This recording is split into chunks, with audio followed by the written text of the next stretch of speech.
Welcome back to episode 19 of Chambers Chatter. I'm Laura Chambers Babalis. And I'm Shae Chambers Helms. Today is a really special episode as we're taking you through the home of Catherine and Wallace Scarborough. Yes, come take a look as we go behind the scenes and see the inside of a true historic antebellum home. This is the Means-Gage House, also historically registered as the Bluff House. Come take a look with us.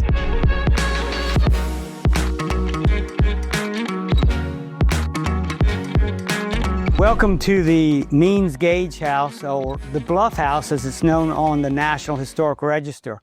Catherine and I are the owners of it. I'm Wallace Scarborough. This is my wife, Catherine.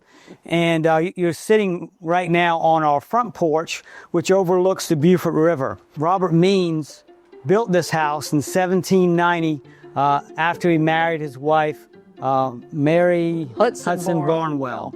And Mary Hudson Barnwell family had a plantation, which if you look down the Beaufort River, you'd be able to see it. It was on the south end of Paris Island. They grew Sea Island cotton, and this house was built when cotton was king. But we're excited to show you our home. Our house is the perfect example how you can live in an old home. This house is 1790 and live a modern lifestyle. When we walk through our house and show you our rooms, the house is probably 85 to 90% original.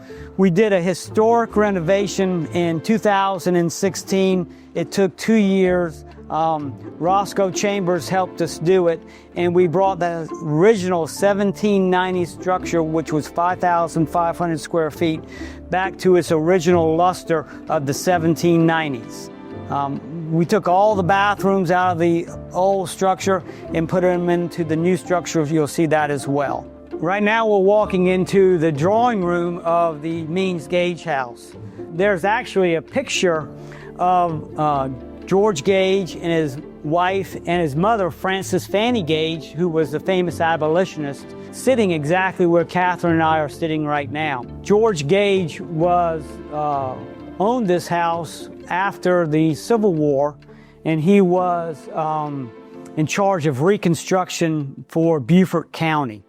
His mother, Frances Fanny Gage, was the famous abolitionist who was also good friends with Claire Barton. Claire Barton and Frances Fanny Gage, after the devastating hurricane on the Sea Islands, we've got a letter from George Gage, who wrote Claire Barton and asked her to come down and help with the relief effort here in Beaufort. I think over 2,000 souls were lost. And I think it also remains as the most deadly hurricane that's ever hit the United States coast. And when it hit, if you were sitting here on our front porch, you would have seen the wall of the hurricane coming towards Beaufort.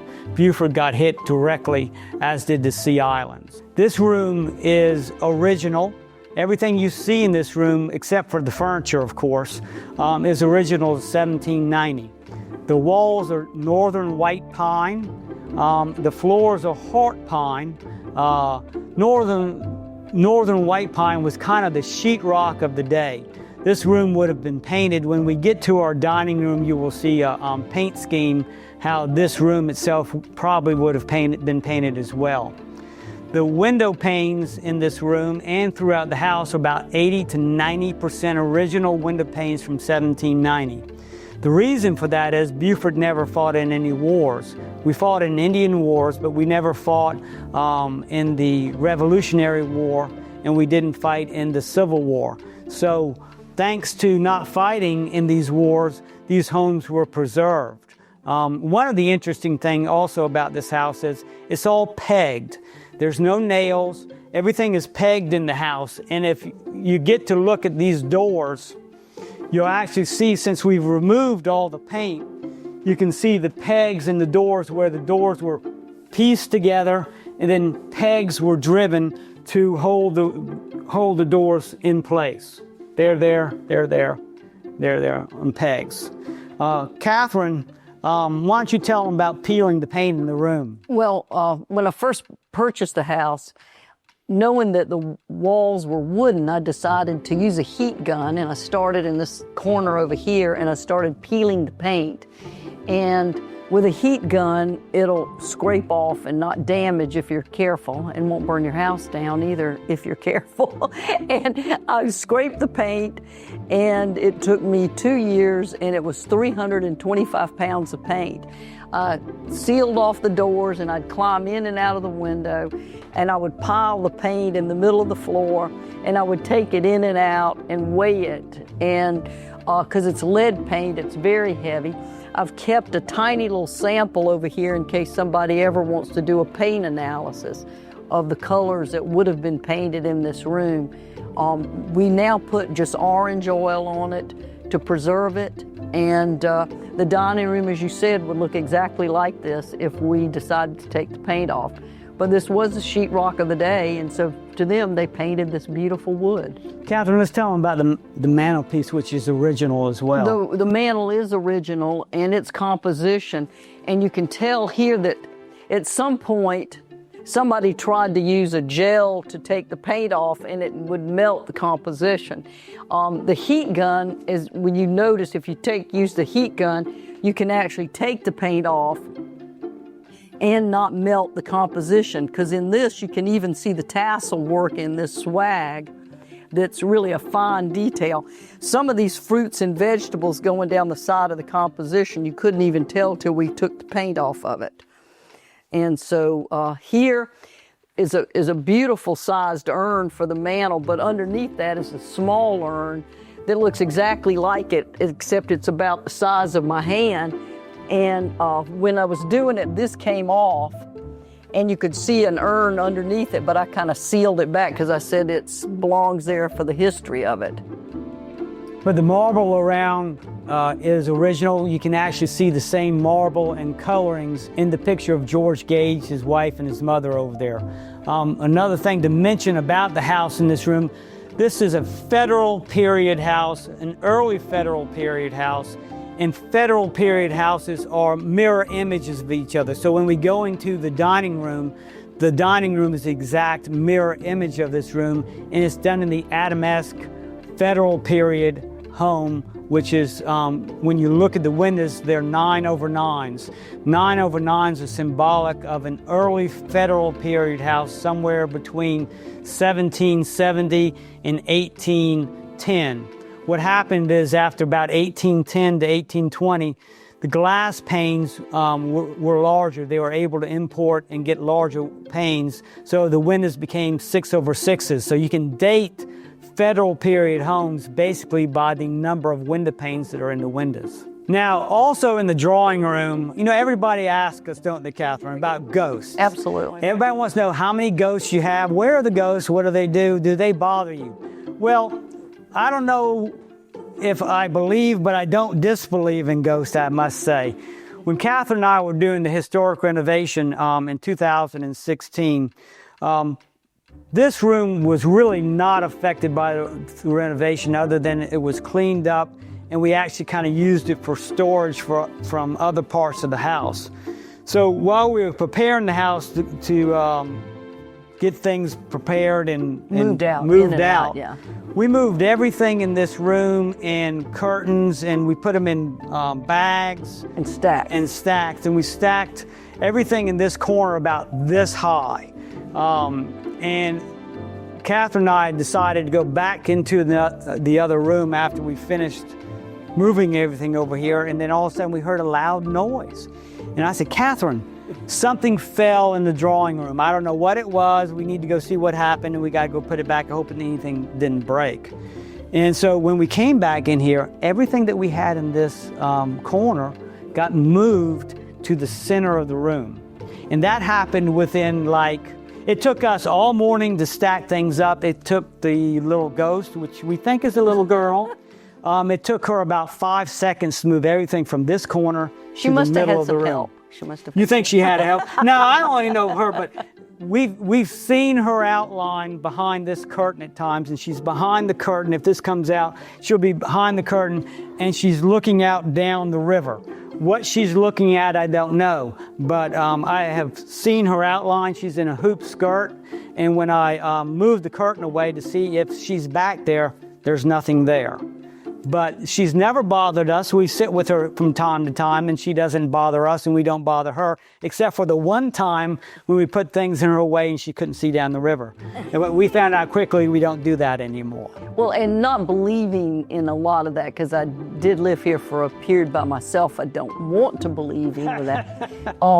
I have had people that said they could feel spirits, and they have they walk in this room and they tell me about it, and I don't mention it because it's not something I talk about. But being a 1790 home, there's been people who passed away. A lot of babies born here. A lot of babies born here. A lot of kids. people passed away. Do they bother us? Nobody bothers us. But it's wonderful to share this home because we're simply custodians. They're still here, and maybe someday we might come back too. All right, Catherine, let's show everybody our dining room. Now, as I spoke when we were in the drawing room, this is a federal period house. So this room is an exact mirror image of the drawing room. So this would have been the Means-Gage main dining room. The molding's a little bit different in this room, and the paint scheme is different. You will remember that Catherine, when we were in the drawing room, talked about we decided to peel all the paint off of it. Right. And it was so beautiful we decided not to repaint it. But this room is a typical paint scheme of what would have been in the house in 1790.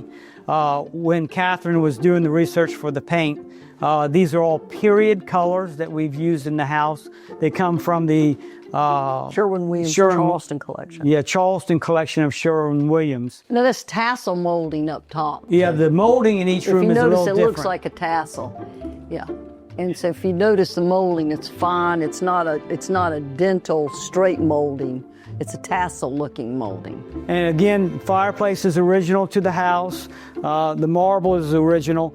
All of when we did the reconstruction of the home, we had a fireplace specialist come in and look at the fireplaces, and all the fireplaces work. We've converted them to gas, and we use them in the winter, and it's amazing how warm just running the fireplaces in this house get.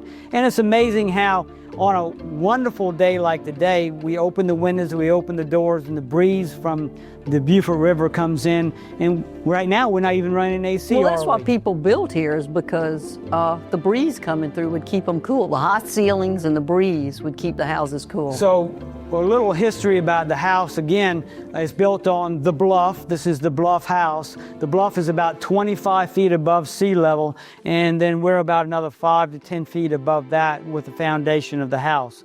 But the house stays cool. We don't get many bugs, and it's just a wonderful place to live. Catherine, why don't you talk to them about the dishes that we found? Catherine and I found 2 of the privies on the property. We've done 2 historical digs, one with Chester de Prada. Well, what happened is when we started, because living on the property and having the complete property from 1790 proper, it would contain all of the, the well, it would contain the privies and their farming and their stables. And so I was always looking for outbuildings. And I found the brick lining one time, started looking at it, started digging, and found what was a significant find. I called the University of South Carolina, and Dr. Chester de Prada came down and helped with the first dig of the privy. What makes this a significant find is that Robert Means owned the same plantation on the south end of Paris Island that they found the fort in. And they were interested, the Spanish fort, the French fort, they were interested in whether or not, as they dug through for the fort, whether these dishes would match the ones on Paris Island to what he would have used in this home downtown. This is, I feel safe in saying that this would have been his fine china, because I found so many pieces and remnants of it.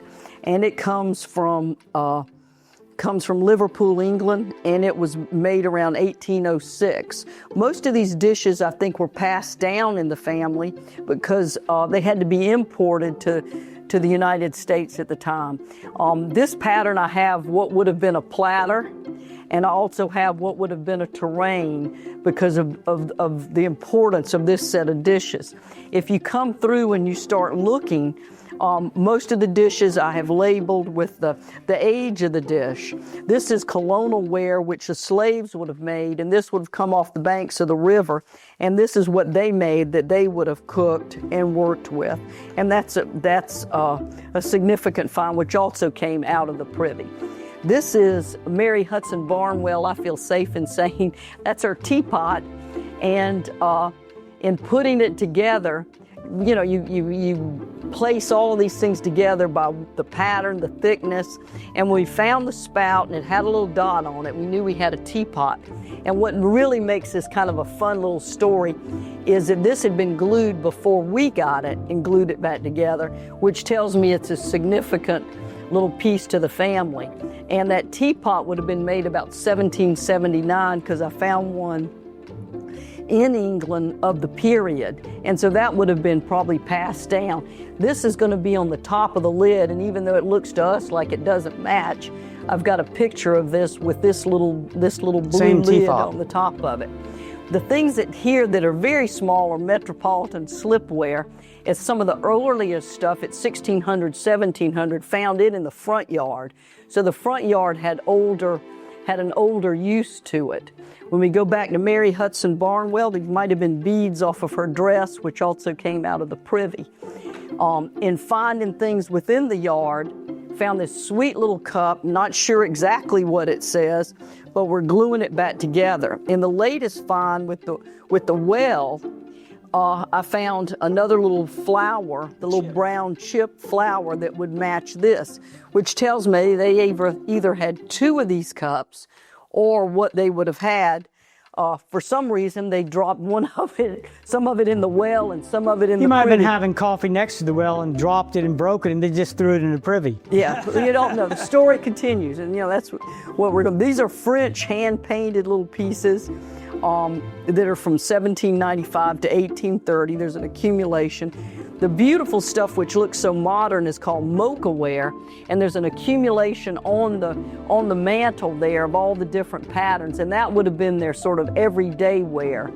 And those pieces were also made in Liverpool, England. The middle piece is a picture that was found, and that's the description here of this little example is called dendrite, and it was made with what they call a Mocha tea, which was a special little sauce that they made, put on the ink, and it would have caused that pattern to occur.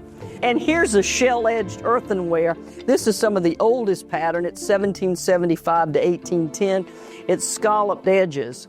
When the pattern becomes round like this, it's not quite as old. That dish, even though it looks similar, is 1840. Over here, you've got white dishes, which are like 1775 to 1830. They're significant, but they're not very exciting to look at. Here would have been a big bowl that I can only imagine making biscuits and salads and things in here that we glued together. Here's another pattern that shows a platter, it shows a dinner piece, a butter dish, and a side salad dish. So this would have been a significant pattern for the family as well. They drank a lot of sherry out of these. I got tubs of these little stemwares that are broken. And over here, we've got a small accumulation of black glass, which is some of the oldest glass from the period. But because of the age of the Privy, they didn't throw out anything unless it was broken or needed to be discarded for some reason. Very few black glass items, but this is what we found. All of them are hand blown. They have panel marks in the bottom. Here we have an opium little pot and little vials that would have been used for medicine, and those were also have panel marks. We have pipes, we have toothbrushes, and that would have had like a little boar hair in it, and those toothbrushes would have been used by the family. We have bone handle pieces that would have been used as knives or spoons or forks. And now you can tell them about the egg. Well, Catherine and I, and we've got pictures of this when we were down in there, but Catherine and I were down in the Privy. The Privies, which I stated we found 2 of. They were about 6 feet wide, 10 feet long, and ended up to be about 10 feet deep.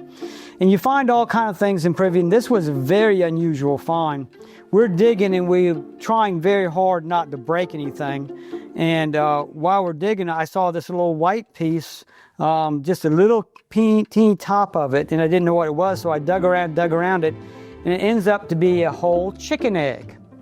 And the chicken egg is, there's nothing in it, it's been there, but what obviously happened is the chicken wandered into the Privy, laid the egg went down into the Privy, and nobody decided to get the egg out of the Privy, and it sat there till we found it a few years ago.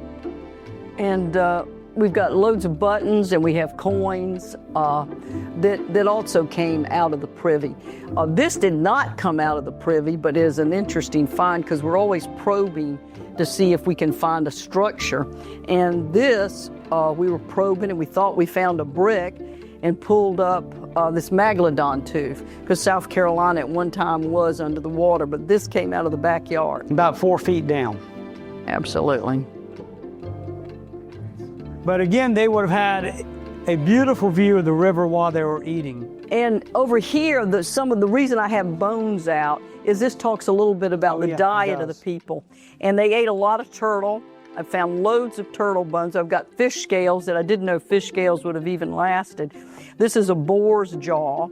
So they're thinking that the Beaufort diet was high, of course, in seafood and also in pork, whereas I heard one of the archaeologists say that they thought the Charleston diet was a little more significant or heavier with beef at the time. These are jugs that came from Germany, which were also found in the Privy. And it's quite the accumulation. These are chamber pots. They come no indoor plumbing at the time. They come in all sizes, and this would have been a little face bowl for washing your face. Over here we have pictures of starting the dig and then digging, and the dig was about 10 feet down when we finished. It was brick lined. And but the yard would have been a working yard. Of course, they had a plantation, which you could see down the Beaufort River, but the house would have had, it still sits on, it's about 1.25 acre lot in downtown Beaufort.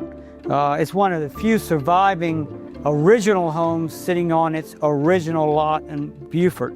But it would have had a blacksmith shop, a stables, and this is a horseshoe that we found in the backyard. And we find horseshoes, nails, and so they would have had a blacksmith shop. They would have had stables back here. They would have had carriages. It would have been a working yard. It would have been a working yard, cows, chickens, pigs. But horseshoes, you can tell the age by the shape and where the holes are and the thickness of them. So all of these things can be dated to some degree, and it's a real pleasure to put them together and bring them in.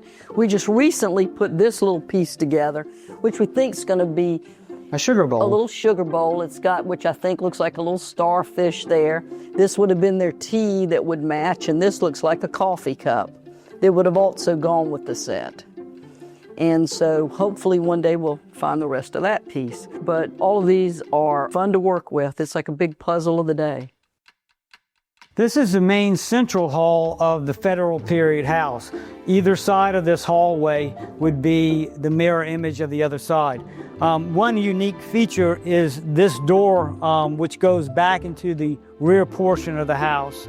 This, again, is the original door, and this is the original latch keeper to hold the door back. If you've never been on the bluff in Beaufort before, when the wind blows and you have the doors open, you better have a keeper on the door. It's going to slam. Because when I first bought the house, I thought about taking that off, and then I said, well, I'm just going to leave that and see how that works. And when you open that door and the wonderful little breeze is coming through, that door has better be latched. Yeah. But an interesting thing about the hallway here, these are the original wave risers to the original staircase. This is a mahogany handrail that comes down. We've even had Williamsburg, the archaeologist and historians from Williamsburg has come down to even study this. It's very similar to the same handrail that's in the Mark Vadier house. The walls in here are plaster. We during the renovation, we even had all the plaster in the house re-skimmed. This original horsehair plaster. We did exactly opposite when we were doing the renovations. The contractor looked at us and said, Mr. and Mr. Scarborough, you know you're doing this all wrong. He says everybody comes in and they take the plaster out and they put sheetrock in. You're taking sheetrock out and you're putting plaster back. And it just goes along with what we believe is historically accurate with the house. It would have had plaster. There's a beautiful sheen that comes off the plaster. It changes color throughout the day. It stays cool too. And it stays much cooler. Smooth. It's sort of like a little china plate. It does. But these are the original risers. Up to the stairs leads to the men's smoking lounge or Palladian room. But welcome again. This was how people would have come into the house. Well, let's show them the office. Okay. This currently is my office, and this would have been an office, we believe, in the 1790s. Where Catherine and I came in from would have been the rear receiving room of the 1790 house. People would have either come up the back driveway by carriage or through the front door by carriage. They would have been brought to the receiving room and they would have waited there. We're pretty confident in saying that this room was definitely George Gage's office, and we believe it probably was Robert Means' office as well, and possibly Admiral Denby. This other interesting part of this room is this is part of the Beaufort T design.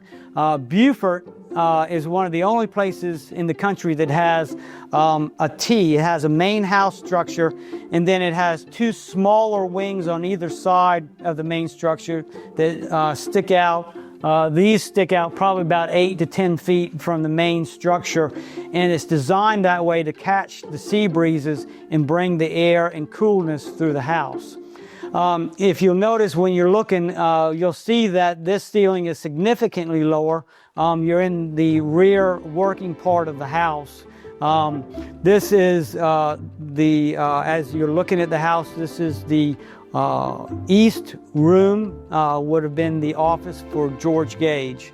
The fireplace is original. Next door is the Cuthbert House. It would have been there during the Civil War. Colonel Lowe would have been living here, and General Saxton was next door. Colonel Lowe was actually on General Saxton's staff, and he lived here during the occupation from 1861 to about 1865. He and his family, wife and 2 children, lived here. In redoing the house and looking at the walls, we found what is original wallpaper, which was still attached. And I had a wallpaper expert from Texas look at this, and this would have been a hand-painted design which would have been imported. And this would have been the wallpaper that was used in this room. I found it in a couple of places. And we're trying to save and hold on to just a few of the little pieces. And one of the things we discovered, this ceiling is low, but if you look at the tops of the windows, you're not exactly at the top of the outside of the window. And that is because the ceiling has been dropped probably, we believe, in the 60s or 70s. And we had a little damage, a little water damage a few years ago. And we actually found that the original ceiling to this ceiling is still up there, and it's plaster. One of these days, we might just rip this all out and put the plaster ceiling back. Well, every little room has a story and possibly little spirits, because as we said, Robert Means had 12 children, most of which are buried over at the Episcopal Church. And George Gage is buried over at the Episcopal Just about Church. everybody who's ever lived in this house is buried over there. Exactly, but the story about this little fireplace is years ago I had baskets on the mantle, and I'm not much of a decorator, so the baskets would have been there for a while, and that day they kept falling off, and I'd place it back and it would fall off. And I had a guy working here in the house, and I asked him, I said, watch this and see what you think. And we put the basket up, and sure enough it would fall off. And so I said, well, you know, what is going on in that room today? And so what I did was I took the Barnwell family book, looked it up, and on that day that basket would not stay on that mantle was the day that one of Robert Means's children got married. And I said, I don't know what kind of toast went on in this room or what happened, but that basket won't stay on that mantle that day.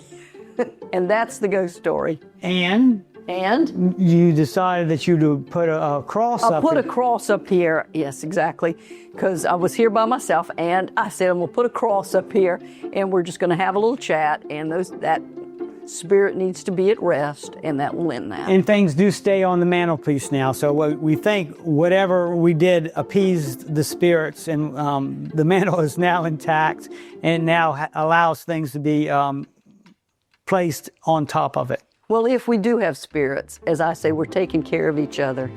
And so there's other stories that can go along with that one. But again, this is a smaller, understated fireplace than what you would have seen in the front of the house. This was more the working section back of the house. The house has 7 fireplaces, and they all work. What I'd also like to show you of this room is what we did in the historic renovation. You may not understand or may not know, but in the 1790s, there were no bathrooms. And part of our decision in renovating the house back to its original 1790 structure was to remove all the bathrooms from the original 5,500 square feet of the house. So if you come in here with me, you'll actually see we've added a bathroom, a modern bathroom. You'll also see the outside of the house. These are modern windows. We felt like we could put modern windows in a structure which we added. Catherine, do you remember when you bought this house, how different it was? Oh, absolutely. I mean, there was what, like 4 apartments here, wasn't it? Exactly, 4 apartments, and yeah, people living in the basement, 2 families living upstairs. It was. And that door wasn't there either, was it? No, it was not. There was a bathroom there, a tiny little bathroom, and closets all the way out, and I had a small little hallway. Had this entrance to the house, but you never really used this door. Because I used the little door in the kitchen. That's exactly right. Which is now in a different location. But when in the original 1790 house, this would have been the receiving room. This would have been the office. For the office. For Robert Means's office. And so people would have come in here, they would have sat in chairs, they would have been waited to be received by Robert Means or George Gage, whoever, now by me, how about that? But anyway, we've got, when we did the renovation, you remember there was a tiny little hallway here. A small little narrow hallway. Bathroom, and then this was closets. We couldn't see that fireplace, could we? That's correct. And there was some discussion whether there was a fireplace or not, but we thought there was, and lo and behold. Because this room would have matched, being federal period, this room would have matched the room over there, the office room. That's exactly right. And what we did to make sure that people understood that we opened this house up, and matter of fact, this wall and that wall are the only 2 walls that we left out during the 1790 renovation, isn't it? That's correct. And so there would have been a wall here which would have mirrored this wall exactly. With a door. Up with a door. And then this fireplace would have looked just like the fireplace looked in the office area. This is an interesting mantel. When we did the renovation of the house, we had to take out the closets, we had to take out the hallway, we took out these walls, and the floor was so destroyed. This was one of the joists up under the house, remember? And it was cut free, and it wasn't supporting anything. That's right. So what we decided to do was take the joist and make it the mantel that was actually holding up the floor at one time. And if you look at this mantel, you can see the hatchet marks and the wedge location where the log was placed in the ground. And they would put the log in the ground, they would stand over top of it, they would use hatchets, and they would cut the logs out to the exact specifications and put them in place. We felt it was necessary to try to keep as much as we could intact, so we put it up on the mantel. When we looked at the floor in here, having had 4 apartments in this house, having a hallway placed in here, having bathroom and plumbing put in there, we decided that we had to redo the floor entirely. We found original beams from a Baptist church in Yemassee, South Carolina. These beams were underneath the church. The church had been torn down. We had the floorboards milled just like they would have been in 1790, and Catherine and I placed the boards down in the 5, 3, and 7 pattern, which would have been the same pattern that would have been used in 1790. But we opened this all up. There would have been a wall here. This is a structure that was added new probably in the 1950s, maybe 1960s. My old kitchen used to be there. Right. And there was an entrance right here, and you'd come into a tiny little kitchen that was a tiny little kitchen that just had a sink here, and there was another apartment that came into this. And so this, and there was a pantry right here, remember? This window was missing. That's right, there would have been a pantry. And then we had right a tiny little pantry right here. Yeah, and it was a small, you could not hold a pizza and get in and out of the door with it. No, you couldn't. And that's when I decided the kitchen had to be redone. And so the door that we used to use for the kitchen, which was here, was not original to the house. We took the door out and closed it off and put the porch back. And that's why we put the new windows here, because you can really get the cross breeze with the windows that are in the basement and the windows here. On a day like this, you get a great cross breeze coming through. But it's all part of, again, the modernization of an old house, which we actually didn't modernize it as much as we restored it back to the 1790 structure, except for 2 walls, and we live in this house just fine. You don't have to destroy a house to live in it, I promise you. Now, welcome to the kitchen of our home. We believe the kitchen right now, don't we, Catherine? We believe the kitchen is the oldest part of the house. We believe that it may date back to 1760, 1770, 1790. It was probably a part of the Bull family who sold the Robert Means this house.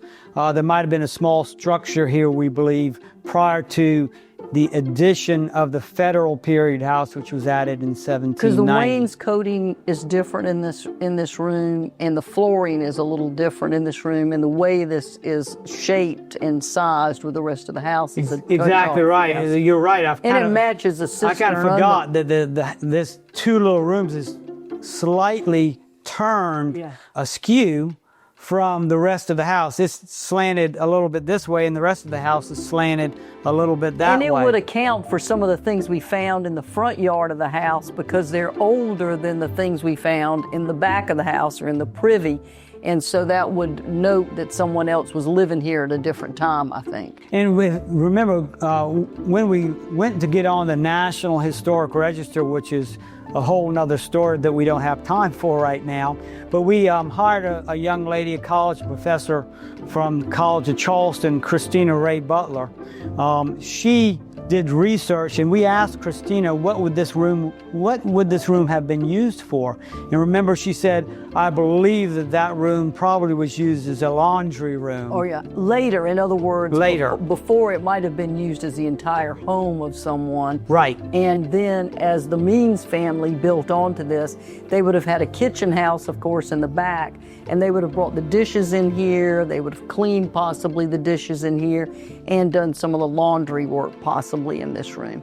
Right. So it's always been sort of a working part of the house. So we don't know when, if you kind of can see through the window behind us, you can kind of see the Tabby Manse, which would have been here prior to this home being built, and that was owned by the Bulls. The Bulls sold this off.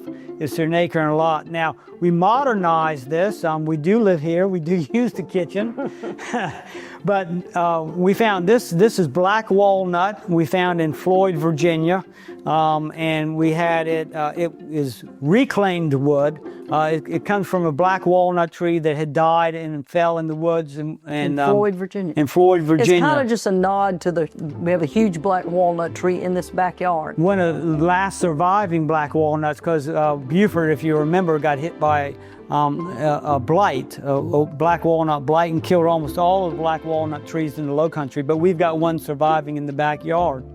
But we had this made, and we modernized the kitchen, and the mantel would have been very plain as it is here.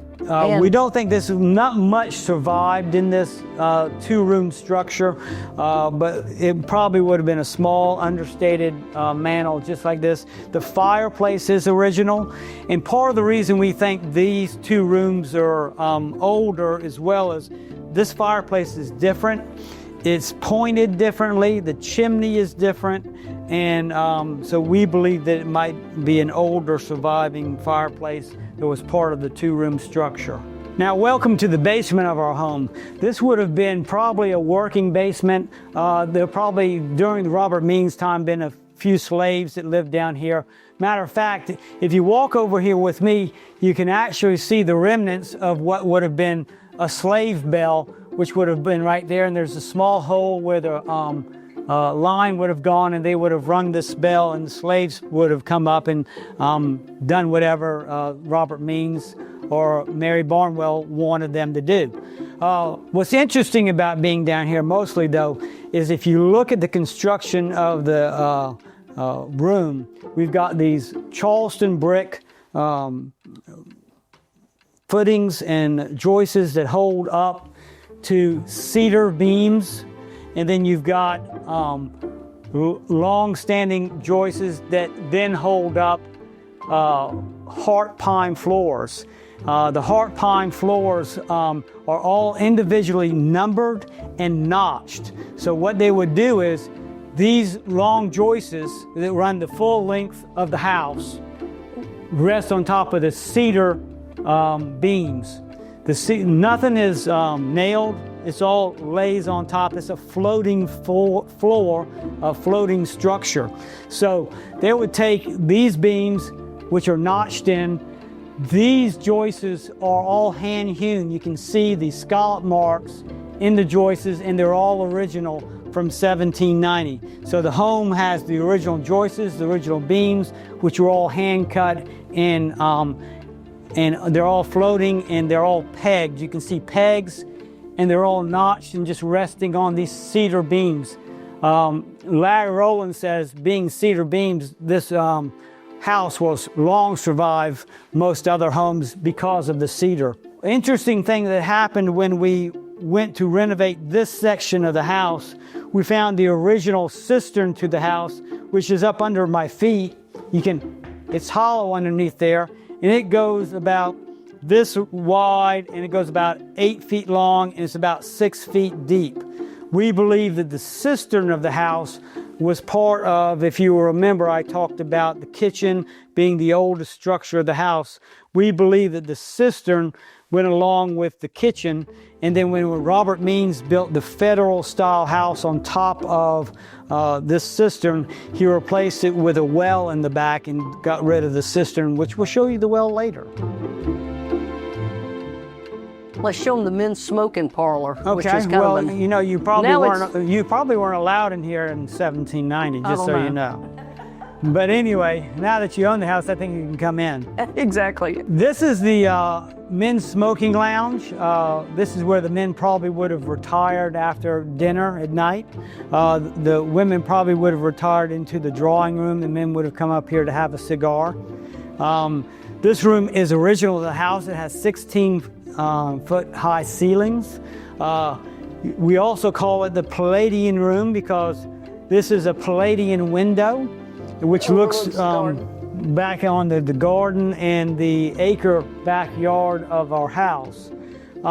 It's interesting, somebody sold a lot of these Palladian windows because the Tabby Manse has one, Signal House has one. There's about 4 or 5 houses here in Beaufort. It was a popular style that goes with the federal period. It's a popular style that goes with the federal period. But this room looks very much like it did in 1790. It's got the original ceiling and it's got the original cornice work up top. And dental work, yeah.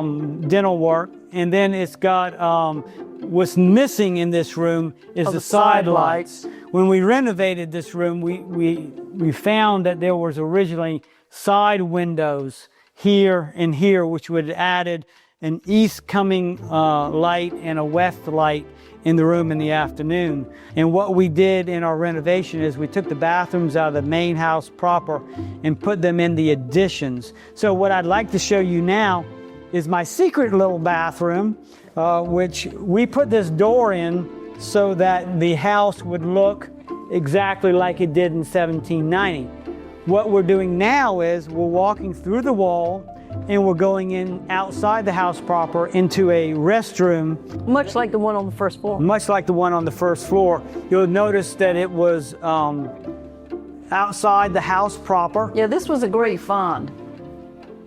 You can see the outside of the house now, the plating room's over there.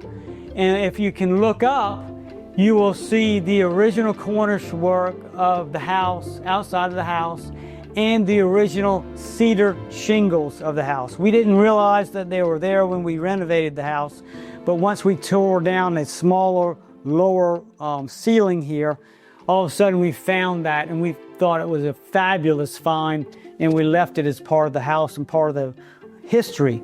One of the things Catherine and I have done is we've documented every single owner, and we know exactly who lived here, when they lived here, and what exactly they did to the house.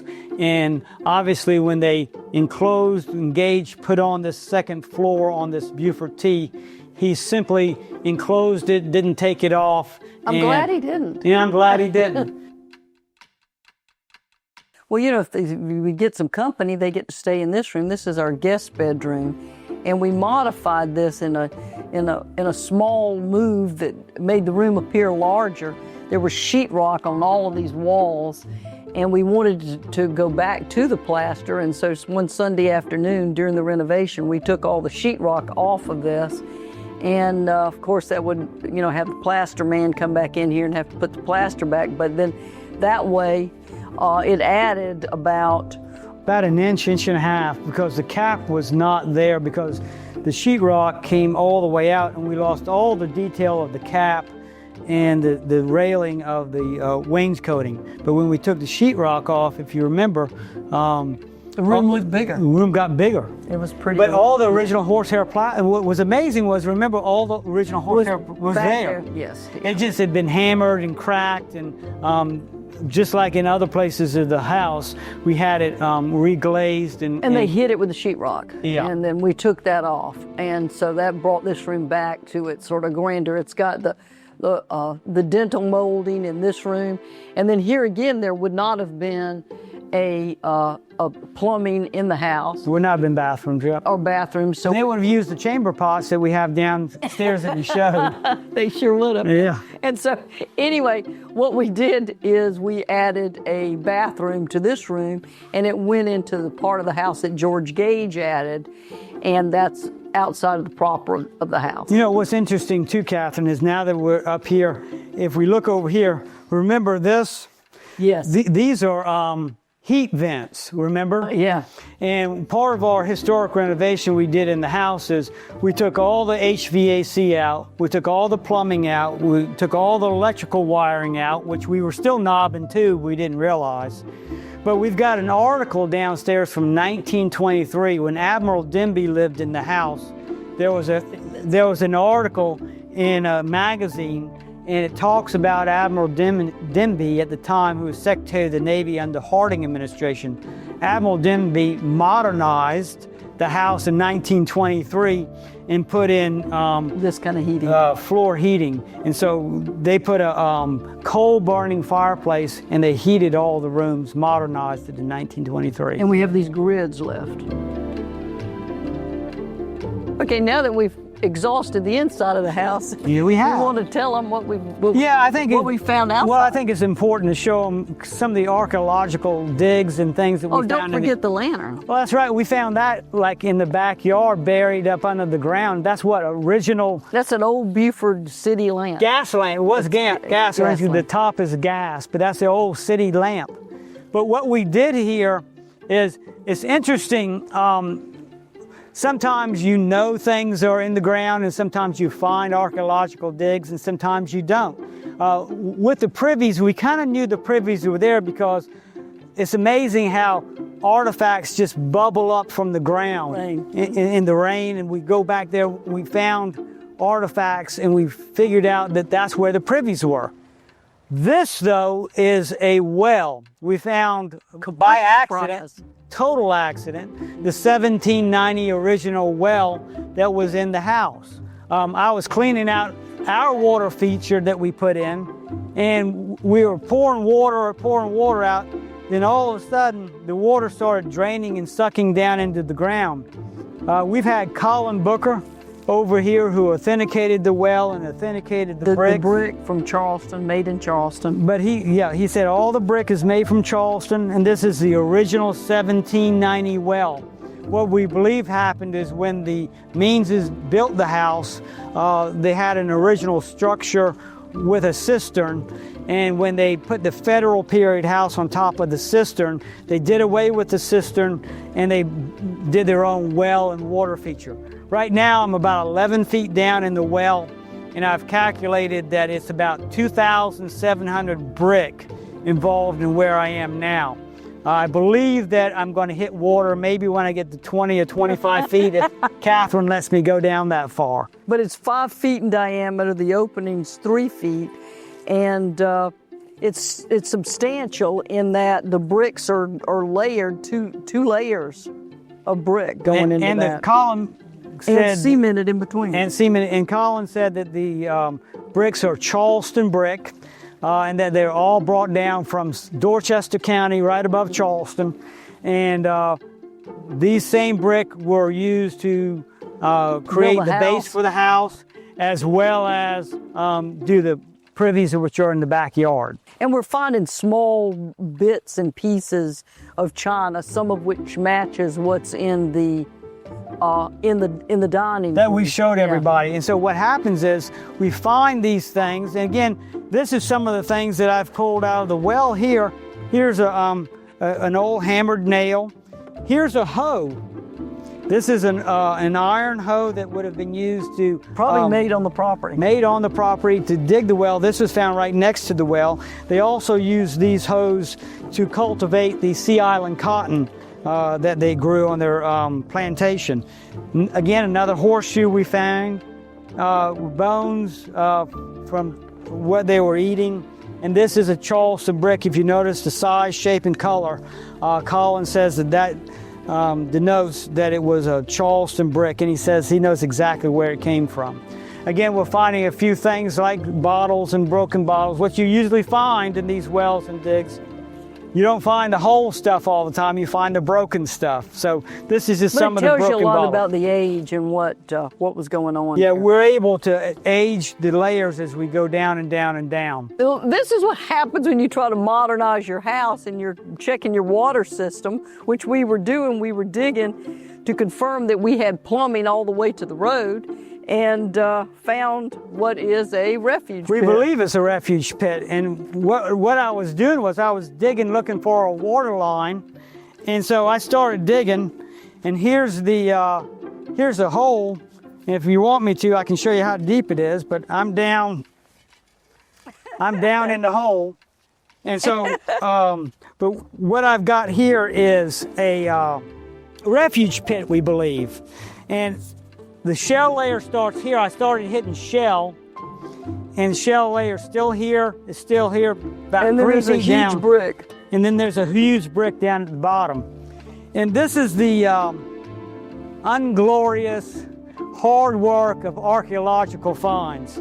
What I'm doing is I'm digging down, and I'm slowly working back into the refuge pit, and we're finding all types of artifacts just like we found and they're on display in our dining room. But so what I do is... some of which play back and forth. They play back and forth. And so I brush this out, I pull artifacts out, the dirt that's left over I pile up, and then I bring the dirt over to this. To the sifter. This is a sifter.